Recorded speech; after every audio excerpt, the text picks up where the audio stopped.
You're listening to Skills World Live with Tom Buick. News, views and interviews in association with FE News. Dr Gill Wyness of UCL Institute for Education, thank you so much for joining Skills World. Do you think the calculated grades approach to the summer examinations is fair on students? I think it's definitely the right thing to do. I don't think that government really had much option in this.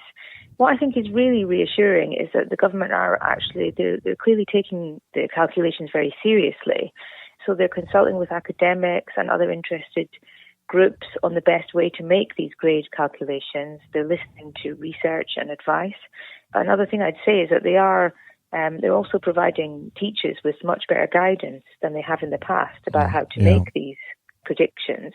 In the past, the guidelines given to teachers to make predicted grades have been, quite poor, but this year they're taking this a lot more seriously, I think. Well, let's come on to the past research into predicted grades, but it sounds from what you're saying, Dr Wyness, is that the Secretary of State really was between a rock and a hard place. Do you think he had any alternatives than to go down the predicted grades route? I mean, I think there's not much more that they could have done, really. I think potentially delaying the exams would be problematic. Obviously, having the exams at the scheduled time would be impossible. So, I think that this is probably the right approach. Let's look at your academic research into predicted grades. Absolutely fascinating paper that you produced back in 2016, and it looked, based on UCAS data, looked at the predictions around A-level grades, and you found that only 16% of A-level grades were accurately predicted by tutors. What factors do you think explain such a low prediction rate? So my research showed that the vast majority of applicants received predictions that were inaccurate, and in fact they were too optimistic on the whole. So the vast majority of students received predictions that were overinflated compared to how they actually. I think 75% performed. The figure in your paper, is that correct? That's right. Yeah. That's right. Yeah. Unfortunately, our research couldn't say why that was because we weren't able to talk to teachers, etc., to understand how they make these predictions. I mean, there's a few potential explanations. It could be that teachers are, when they were making these predictions, they were sort of target setting. So rather than actually predicting how the student was going to do on the day, they were attempting to encourage students to work harder and say, well, this is the grade that you could achieve if you work really hard. Or it could be that they want to simply maximize people's chances of getting into the best possible university. So, they were making a more optimistic prediction. Or it could be that they're aware that basically everyone else is over-predicting, so they're attempting to level the playing field. So I think there are lots of potential explanations. I mean, I think it's worth saying that the guidelines for teachers in the past haven't been great. And so it's potentially not really that surprising that the predictions have been quite inaccurate. Yeah. Do you think it's just an element here of human psychology, positive bias, I think psychologists call it? I mean, of course, tutors want the best for their students. Students want to be, I'm sure, motivated to do well when if we're in normal times, the actual summer examinations come along. Do you think that's just a big factor in all of this? People, as human beings, we tend to overestimate and be more positive than perhaps reality would suggest. Yeah, I think that's possible. I mean, as I say, we weren't really able to tell exactly what was going on and how these predictions are made in our research. But yeah, I think it's quite possible that teachers want to motivate their students and they don't want to crush their confidence. They say to them, you could on a really good day, you could do this. And I believe in you, Well, that's the over prediction side of the research you did. But I thought also what was really fascinating about your analysis is you also found that 8.5% of candidates were, if you like, under predicted. In other words, they did much better than their tutors thought they would. And when you dug down a bit more into the data, it suggests that actually poorer or more disadvantaged students, particularly in the state sector, were disproportionately impacted compared to privately educated students. What did you actually mean by this? So basically what my research showed was that although the vast majority were over-predicted, if you look at the most high-attaining students, so those who eventually got, really good A-levels, 3 A's or 2 A's and a B, among those very high achievers, we saw that disadvantaged students, so those from poorer backgrounds, received slightly less generous predictions than those from advantaged backgrounds and those from independent schools. They received slightly less generous predictions among those at the very top of the attainment distribution. And again, it's very difficult to say why that might be.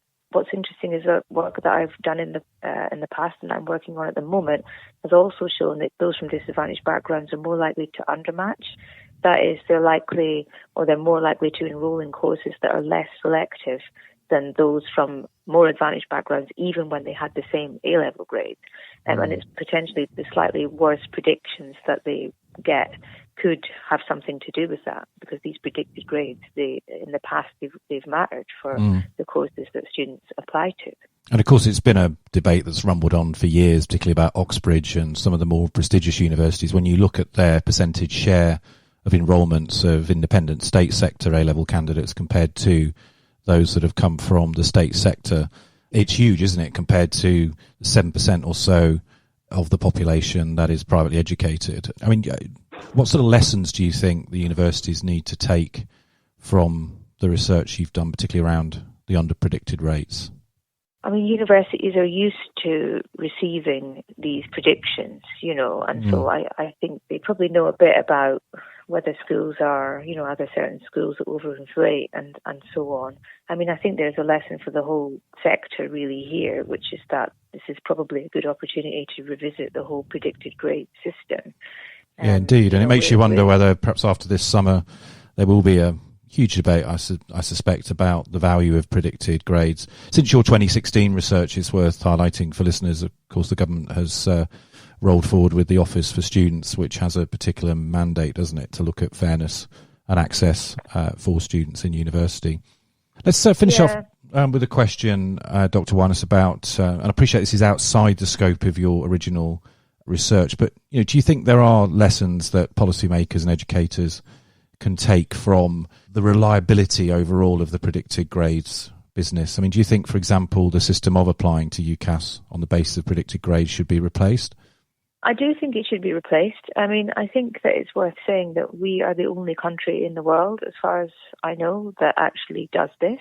Everywhere else, you take exams and you get the grades, and then you apply to university on the basis of your actual grades. It's a legacy of the past, because our system is old and people used to apply to university on paper and there was a big time lag. But it shouldn't be necessary to have to continue doing this. I mean, of course, there would have to be a shift in how, the timing of exams and the timing of university applications, but it is possible. And so I think this is probably a good opportunity to really revisit this whole process and try and, reform the system so that students actually get their offers from university made on the basis of their actual results rather than predictions. The fact that the government are taking this very seriously, that they've improved the guidelines for teachers, that they're consulting on this, etc., suggests that they don't necessarily believe that predicted grades are that reliable currently, which, begs the question why we've been using them for all this time. Well, that's a question I'm sure that will continue to be asked, and no doubt when we're through the COVID-19 crisis later in the year, there'll be some further examination of that. Dr. Gill Wyness, thanks for joining the show. Thank you. Subscribe to Skills World Live at fenews.co.uk/Skills World.